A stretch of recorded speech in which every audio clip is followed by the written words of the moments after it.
Hello and welcome to another episode of the Top Podcast. This week we will be discussing Alien Earth Episode 7. If you are young, please seek parental guidance before continuing. If you are above 18, as always, the show is rated TVMA and contains some seriously graphic subject matter. Viewer discretion is advised. My name is Michael, joined as always by my good buddy Dan. That's me. And once more by our good friend Hot Kyle. What's up, everybody? And we've been preaching for 5 episodes now that the bubble is definitely gonna burst next episode, and it finally happened. You couldn't inflate that balloon anymore, man. The air pump was just starting to get resistance at this point. Yeah, it's I'm so glad that it finally happened, and then honestly I wish we had another episode because I just feel like there's got to be so much chaos to keep going. It's funny, I thought the same exact thing. I was like, I could watch 3 more episodes from this point with how much is going on. The bubble is popped, and it's almost like there's too many like ripple effects of that to keep like tamed down to 2 episodes. They're packing a lot in a short amount of time. And at the same time, every episode's been just a banger, so I kind of trust them to land the plane. Or, dear Lord, if they end on a cliffhanger, I'm gonna be a little upset. It's not Noah Hawley's style, so I don't know if we should expect a season 2 or if we should expect this whole island to go to shit and explode by the end of next episode. Although that's a lot to pack in. It is a lot to pack in. All we got to do is wait a week. So for now, let's unpack. See what I did there? Top tier podcasting. Let's unpack what happened in this episode, starting with poor Arthur. That man deserves so much better. Nobody has been done dirtier than this man. Well, and the sheer awkwardness of these 2 kids who are like so clearly lying, like I love that it's kind of hilarious, but it's also pure horror at the same time. The kids don't even know how deep of shit they're in. Like they don't even know how bad it is. And so they're lying and he's like disoriented, and that it was a very long, kind of slow drawn out scene watching them walk, but I loved it because you're constantly just like, when's it gonna happen? When's it gonna happen? When's it gonna happen? Like that tension was great. I recently rewatched The Conjuring, and even more recently I watched The Nun 2. And the difference in those 2 movies is that The Conjuring took its time, and The Nun 2 was like, every scene needs to be a freaking scare. We can't set anything up. Oh. After watching just a bad horror movie like that, it makes you appreciate when somebody is just a master of making you sit in it, and just watching them walk down. And I think I literally hit the countdown like on the head. Like when he turned around, I was like 3, 2. And as I was saying 1, the music changed, and he like his back snapped. No way. Yeah, yes. But I loved that speech he gave at the end about like you're scared, and so you lie, and then you have to lie more. But like you need to come to the people who love you and will help you. It was one of those moments where you're like, I need to learn this speech and say it to my children someday. Like this is so good. Well, and come on, like with all these characters who are kind of taking advantage of these kids or manipulating them for different reasons, like this guy has always consistently just shown them like love, like for who they are and what they've become. And he was like, he seemed like that uncle that everybody wants to have that'll take care of you. And so like he deserved this betrayal the least. Yeah. And like out of all these like shitty characters that you really want to see get face hugged and die. But what really got to me is, I've been talking for a while about like how these poor kids are going to witness such horrible things. Like these are 11-year-olds, and they're in adult bodies, but like the spirit of the children is still in there. And so for those kids to witness their awesome Uncle Arthur have a freaking alien burst through their chest, like that broke my heart to see like the horror on both their faces, because they're so innocent. Like they just wanted to play and not die, and here they are going through hell. And it's like it's getting really hard to watch, just like the psychological terror these kids are experiencing from witnessing this. Yeah, even the scene where they bring the body to Morrow, like you can just see it in slightly. Like he feels he's done everything that he can to try and save his family, and it still wasn't enough. And that's just heartbreaking, man. Like this is still a child at the end of the day. And he's being left in limbo where he's like, you're not gonna hurt him, right? Like I tried, I did my best. And he's like, hey man, adults just, they take responsibility. And then they just dump Arthur in the water, which was just, it was already an ignoble end. And they were just like, all right, well, just leave him here. And you just watch him drowning. And that was, whoo. Yeah. So I'm going to bring up throughout the, as we're talking about this episode, I do have a few gripes, which is the first time this whole show I've really had any gripes. But I'll address gripe number one right now, which is, did they build that raft? Where did they get a perfectly sized human raft that was kind of tied by what looked like bamboos and like rope? I was like, did he come out here like earlier and pre-plan all this and build a raft? Who taught him how to do that? Like, did he download the schematics of raft building and then like I immediately saw the raft and was, look, cinematically awesome. I love that they're in knee-deep water. I love this like jungle nature we're getting because it's so, it's you can only find that kind of thing on Earth. Like it's beautiful and grand and vast. And so for them to be in the water, I thought was really cool. But seeing the raft, I was like, where the fuck did they get that? Honestly, I didn't even clock that until you just mentioned it, but now I'm gonna be sitting here like, okay, there's a deleted scene out there of them putting this thing together and not being able to agree on how to put it together. Oh. Yeah, so all that leads to Mr. Morrow finally being on the island, which is so exciting. I basically shat my pants when you see those Marines like come up out of the water. He's been this like ominous kind of villain from afar, and it's really scary to see him face to face with the kids now, because part of me didn't know if he was gonna shoot both the kids right there. I was really stressed that after all this, that these kids were just gonna die right then and there. And that had, that's how you know he's a good villain, is really do not know what his next move is. Yeah, so speaking of people that you don't know what they're going to do, how about Mr. Timothy Elephant in this episode? Mr. Kirsch. I was not expecting this twist here, where it was done really well, honestly, where he comes out of the elevator and he walks past the Arthur with a facehugger on him. He's like, "What are you guys doing?" And you think that he missed it, but no, he's totally aware of what's going on. He's like, "No, get in the elevator," and just lets him out. Yeah. Yeah, it was crazy because we've been wondering for episodes now. Like, it seems like he's getting disgruntled, and like we watched him see what's going on the monitor and do nothing, and then when Boy Genius is like, "Go be useful," he just makes a face, and then he immediately cuts to just helping them out, or so we think. Only for it to all be a long ploy, and he's been using them like bait to catch Morrow. It was so good. Yeah, I don't know if I made this clear enough on the pod, but I've always had faith that Kirsch is not a bad guy, that he, in his own synthetic way, cares for the children, and that he's trying to do the best he can. I never got like psycho robot vibes. Maybe a little bit right when he was like, "Take the elevator, you'll get out faster." That was the only moment where I was like, wait a second, is he actually snapping? But otherwise, I think it's just a testament to the synthetic brain. I think Timothy Olyphant is the best example of a pure synthetic in this whole show. And he acted without emotion and played the long game and understood like that the sequence of events would lead to a win. And that if he didn't take out, or if he didn't, catch Morrow, that Morrow would find another way to infiltrate and get at the base. And so I kind of I really appreciate that in the end, he did all this because he could keep eyes on exactly where what Morrow was thinking the whole time and where he would be. It was all like yes, there were lives that were cost along the way. But as we've learned, like synthetics have to think higher than the cost of human lives and at the bigger picture. And so it really was the best thing he could have done to just bide his time and then grab Morrow when Morrow was least expecting it. And I just love seeing the two of them banter, Morrow and Kirsch. Mm-hmm. I mean, come on, that elevator back and forth was bananas. And so for them to come back and see each other again, and Timothy Olyphant's like, "Come on, nobody likes a sore loser. Let's go." Like, I just love this dynamic that's building. And I guess I'm asking you guys as well. We're probably gonna get a showdown, right? Who's your money on between the two of them? Oh, we've got it. I mean, I think the easy answer is Kirsch is gonna win.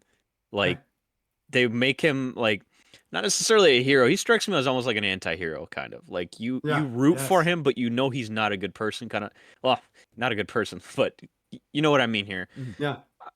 What's interesting too is kind of tripping back to what you're saying about caring about the kids. Did you find it wild that he was the one that showed more respect to Isaac being dead than the actual human in the room? Did anybody else detect that? Yes. No, he's been a pseudo father to these children. Yeah. Yeah. That's why I was convinced for a long time that he was going to die and he was going to spur on like some kind of traumatic event for these kids. And Mm. it turns out that's Arthur now, it looks like, Yeah. filling Yeah, that role. absolutely. Yeah, and So, also, yeah. speaking of things from previous episodes, one of us called it. I don't remember who. That Isaac's entire role was just to die to make us feel. Who was that? It was me. Got it. Yeah, Oh, that's that right. was me. That was me. That was It was me because he didn't have any problems, right? I was like, he's the Oh, one that's not don't going you? Okay, psycho. now I'm gonna have to start this with the previously on so I can find the clip and prove it was me. And so who knows? You're right that it's not that like, it's not exciting for a show, but he is going on his own way, and I'm curious to see how that comes around in the later seasons, or sorry, in the later episodes. It makes me scared for his life, to be totally honest with you, because Yeah. like it's like if you don't have some kind of tension and all that's happening is I find you heartwarming, you're gonna die. Yeah, that was the moment where so for me, I haven't been wondering if he cares about the kids. I've been wondering what his allegiance to Boy Genius is, if he has the ability to in some way disobey orders, and like what is his prime directive, what quirk does his brand of android have. Yeah. But I think a showdown between him and Morrow is definitely where they're going at this point. I think that's a great call. And personally, I got my money on Morrow because I feel like dramatically that's kind of the more interesting outcome. And also, I think it ties into Dan's point of like, he thinks he's going to die. Maybe this is how it happens. Yeah. Well, also, Timothy Olyphant doesn't have a blade that can come out of his. Right. So he's not as that's equipped the for big war. factor here. Exactly. And so yeah, I do want to say I feel like what we've gotten out of Timothy Olyphant through this is like, I feel like the more I think about it, he really did inherited a bunch of children who were now more like me than they were their makers. And that almost made him truly the foster dad for these kids because he was teaching them the synthetic way. Like he almost essentially adopted these children who were now just like him. And it was his responsibility to teach them what it means to think big picture, think hundreds of years from now and what you can be. And that almost does make him closer to a real father figure than anybody else in the story, because all these kids will outlive the humans, but they won't necessarily outlive Timothy Olyphant if he doesn't get killed, obviously. Speaking of the other kids too, like Nibs, did it make it worse to wipe her memory, or did it make it better? It looked like in this episode, like something was starting to unravel with the whole gravesite thing, and I don't know. I feel like they didn't quite go as far as they could have with that. Maybe they still have more time to jump into that in the 8th episode. What's your take on that, Mike? When all is said and done, Nibs is definitely, to say the least, she's deeply unwell. She's not right in the head. I think it would have been crazy for them to suggest that it was a possibility that wiping her memory would make it worse, and then to not have it be worse. That's kind of a verbal Chekhov's gun there. The gravesite was really cool, and then she watches as Wendy sets the xenomorph on.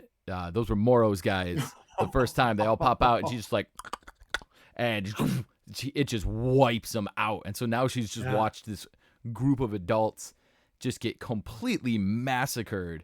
And she watches as Wendy just pats it on the head and sends it back off. That was insane. You got to think, how does this like broken 11-year-old process what she just saw? Then you see it again when they get to the docks, and now it's Boy Genius's crew, and she whips that guy's jaw off and like beats him with it. Mortal Kombat fatality. Like, yeah, I will say it is another one of my gripes that if she's dead, I will be very underwhelmed with where that all led. I do think she's a great character. All the tension building was great with her kind of losing her mind bit by bit. But I really think you had a chance to build a true like psychopath. Thinking about the possibilities of having such a young, imprintable mind that goes through so much trauma and then experiences the invasive process of having her own memories ripped from her. And like, I feel like they could have gone really big with her being like absolutely batshit crazy. And we were definitely getting there. We kind of got there at the end when she starts ripping out throats. But the implication to me is that she died at the end. Just with how much kind of drama they leaned on that, her being like, what did you do? Like, I was wondering if there was maybe some kind of short circuit in a hybrid getting hit with the taser. Do you guys both think she's alive? I think it was left ambiguous. Like she was doing this twitching thing with her hands and her face, so I think they're intentionally trying to keep us in the dark that what happened. I'm leaning more towards she's still alive personally, just because, like you were saying, that would be really underwhelming.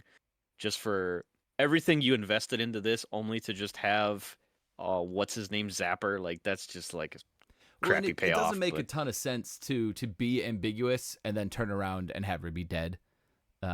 Yeah, it's like the mystery only makes sense if she lived and now she's even twitchier. Like I think final episode Nibs is gonna be just off the wall. Well, I also could see that coming from Wendy, because I feel like when she screams at her own brother, what did you do? That really felt to me like the final straw for her, kind of disassociating, because she sees these other kids as her siblings now. And for her brother to harm one close to, if not the point of death, like I think it really broke her heart. And I don't think we're gonna end the show with her and her brother being on good terms. And maybe even in this next episode they won't be on good terms. I'm kind of down to see Wendy be like, you know what? I know you Marines can't shoot me, so I'm just gonna kill you all. On the other side of that is, it seems like Hermit is also starting to not see Wendy as his sister anymore. I don't know if you kind of got that vibe, especially after the gravesite scene, where he looked at Marcy's grave and he's like, okay, that's my sister in the ground right now. That's a robot that knows what Marcy is, but like there's a disconnect there that I felt, and it felt like he made a choice at the end of the episode, and I think that's going to put a huge wedge between the two of them. What do you think, Mike? I feel like it really could go either way. You could wrap them very well by having them come to some kind of an understanding, and they could leave hand in hand. You could also break our hearts by not resolving it. Her and her brother cannot end up together. She does need, like in the long haul, maintenance in certain facilities that could take care of her. And I don't think that her like running off with her brother is actually good for her in the long haul, nor is it something that she wants. I do think at the end of the day, they need to go on their separate paths, because she has now become something so much more than his sister, and they just can't live together anymore. What are they going to do? Like you said earlier, what, be a family? No. Like that's out the window. I think Wendy is embraced what she is, and she is looking at the big picture. And there is I see no way in which they end up like happily hand in hand together. That's a good point. And honestly, with this, they're setting this thing up for Wendy to be this robotic alien queen. Like somehow she's becoming an alien queen and a human and a synthetic. Like she is the truest hybrid of all three. And I could see the final shot being like the completion of her taking over for Boy Cavalier as the great villain of the season. Jesus, that's so cool. Actually, she's the Deathly Hallows of the alien universe. Part human, synth, and xenomorph all in one. That is mind blowing. Actually, that's so good. Wow. Yeah. I love that because her talking to the xenomorph is so cool. I gotta say, I love it. I love seeing a synthetic that is able to fully communicate and now order this thing around. And it gets really interesting because we have two xenomorphs on the island. And so if they're able to, well, first of all, xenomorphs grow at, we all know, the life cycle of a xenomorph is what the plot demands of it. Yes. And so we have the potential for what could be the first ever on-screen xenomorph on xenomorph action, like a true battle scene where the one that is currently in captivity goes up against Wendy's xenomorph. You know, that there's room for that. Okay, so are you saying that like you think Wendy has to train the xenomorph first before she can actually talk to it? Like this isn't just like a natural language? Potentially. Like she can speak its language, but does it trust her? Because she was with the other one from birth. She's built a relationship. Yeah. This one doesn't know her from a better podcaster would have a good thing that she doesn't know her from, but I don't. But you get where I'm coming from. I think you're absolutely right there, because you're right that we are kind of teed up for that. She's got no relationship to the other one. Also, it is kind of funny, but we haven't acknowledged that one xenomorph is technically the spawn of her brother. So it is Whoa. kind of, it's all in the family, by the way. Oh my Um, goodness. And speaking of yeah, All in the yeah. Family, who do you well, I guess this that transition gives away who I think Boy Cavalier has in mind for the eyeball, but who do you guys think he's got in mind for the eyeball? I'm with you on your guess. It's the brother, It has right? to be. Yeah. Yes. With the wild card being like the female scientist, you know, but he needs her. He's lost his other one. He needs one of them around. So it's kind of the only human left that'll really work. I really thought for that scene that he was going to release the eyeball thing and the eyeball thing would go into the bald guy right then. Yes. Yep. Because the sheep like looked at him and I was like, oh, this would be awesome. Boyd Cavalier was like, oh, fuck it. We'll do this right now. And then killed his number one guy. Yeah. And also just that scene was so good where he's like having it do pie. And then it like he asks him again and it just like takes a hot steaming dump in the tube. It's like, I'm done playing the game, man. Yeah. Also crazy to like that the alien knows pie. Like that was such an awesome revelation. Yeah. My crazy long shot is that the eye goes into Morrow. I was just about to say that. I don't think it will, but how cool would that be? That would be awesome. Actually. Maybe it gives him the edge against Kirsch. Well, so I'm really wondering, like that is actually pretty sick. I'm just trying to figure out, like, with how intelligent this thing is, it has shown both mercy and hostility. It has, you know, it jumped in to save the one girl as she was getting away from the xenomorph, but then it went out of its way to kill Isaac, the hybrid, while he was feeding the flies. And I'm so, starting to think that attacking the xenomorph was exclusively an act of self-preservation. Yes. Oh, we just knew that was the bigger threat. Getting rid of the xenomorph was its biggest problem, and it just happened to save acting captain. Okay. That's my theory. I mean, I do think without a doubt we will hear this thing talk by the end of the show. I think because, you know, that was Boyd Cavalier's one wish, to speak to something more intelligent than him. Oh and my so gosh, without a doubt, yes. I think Yeah. we'll be having a conversation with this thing. And I'm betting, I think Noah Hawley loves to get a mysterious character that has a surprise motive at the end. So I'm betting we will get a big revelation about this thing and what it wants and what its intentions were all along. Oh, also my final thought, when the episode was actually happening and I had no time to like process, he was like, get somebody, anybody, a mold cleaner. I don't care. I was like, it's the guy. It's the guy that they keep showing for those first 3 episodes, like scrubbing the wall. Yeah. I almost yeah, that guy has not shown up in a minute. He just disappeared. I think, I don't know if he got cut or what it is, if he's going to come back. I don't know. Maybe it was just unfortunate like editing where they were just like, yeah, we're just going to use this guy as an establishing shot. And then a bunch of podcast bozos were like, it's somebody. It means something. It's somebody. And Noah Hawley heard it and was like, okay, cut him. Cut him from the... I do got to say, I love the design of this new alien. I love how different it is from the first one we saw. I love this like marble speckled kind of pattern on its head. I love that we are getting to see it just hang out. Very rarely do we see xenomorphs not killing people. And so to see it in the cage was amazing, but also just to see it like come up to Wendy and have Wendy like brush the blood off its face. Like I love how this one is styled and how it moves. Like this is one of my favorite xenomorphs of the franchise. I'm really this one. And it's going to be really interesting to see when Wendy pulls the trigger on it, because it seems like my assumption is at the beginning of the next episode, or when they first get airtime on the next episode, they're going to be being returned to the base, especially if we're going on the assumption that the brother's getting the eyeball. They need to get back to base. But you know that xenomorph is going to be closely following. And so when she decides to pull the trigger and have him pop out, that's going to be something to watch for next episode. Yeah. And it's the second xenomorph at the base already. It got captured, right? Yes, it's in the tube. Last we saw it. Got it. So then you'll have both of them in one place leading up to what you were talking about. Yeah, exactly. We may very well have a xenomorph showdown. You may be right. Yeah. So speaking of which, what are your guys' predictions for the final episode? We got one episode left to in theory, wrap this all up. I have not heard anything about a season 2, so I think we need to go with the idea that this might be the end of the show altogether. I think Smee and I can never remember the other boy's name.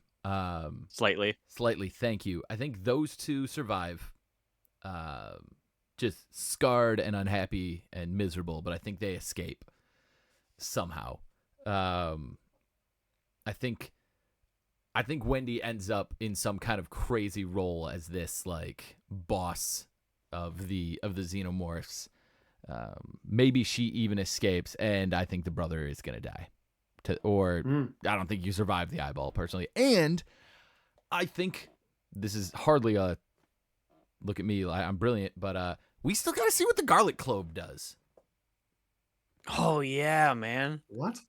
That's been going under the radar for a couple episodes now. The thing that it's like a giant garlic clove that just hangs from the ceiling.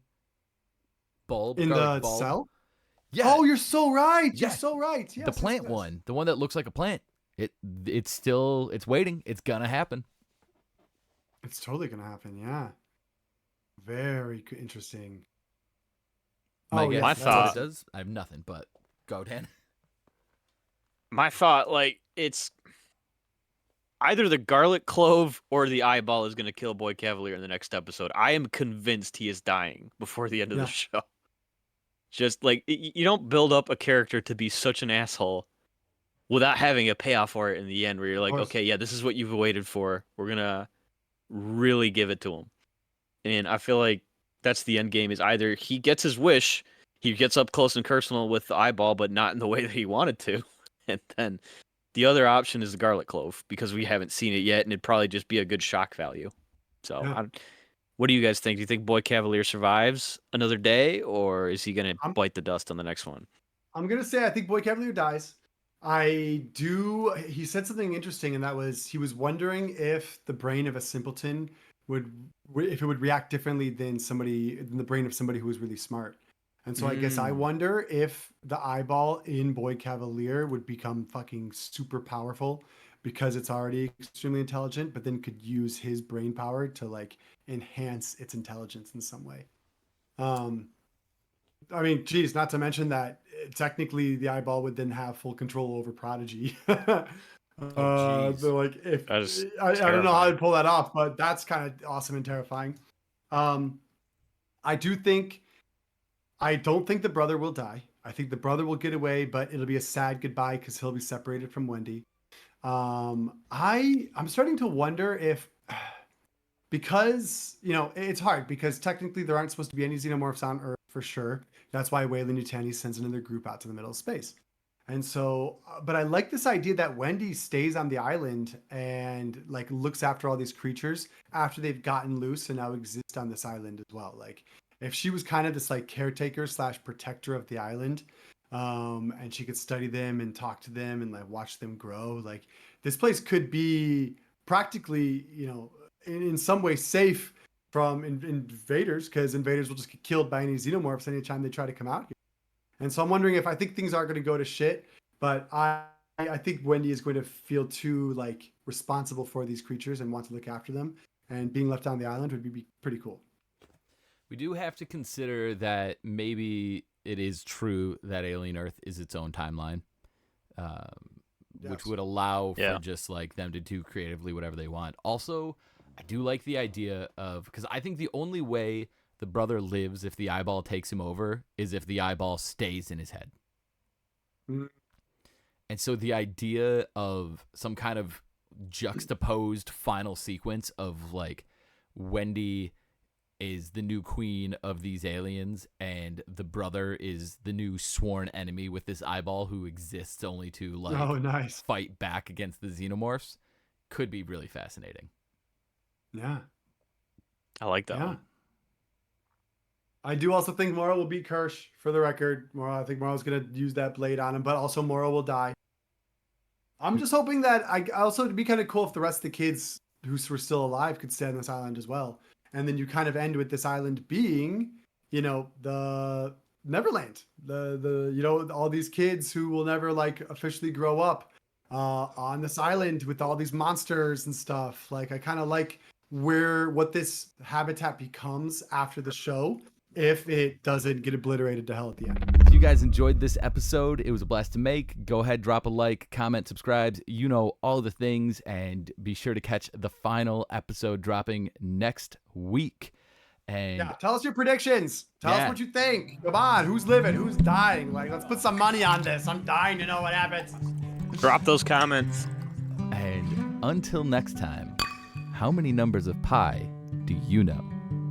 Oh, I got it. It's 3.1415.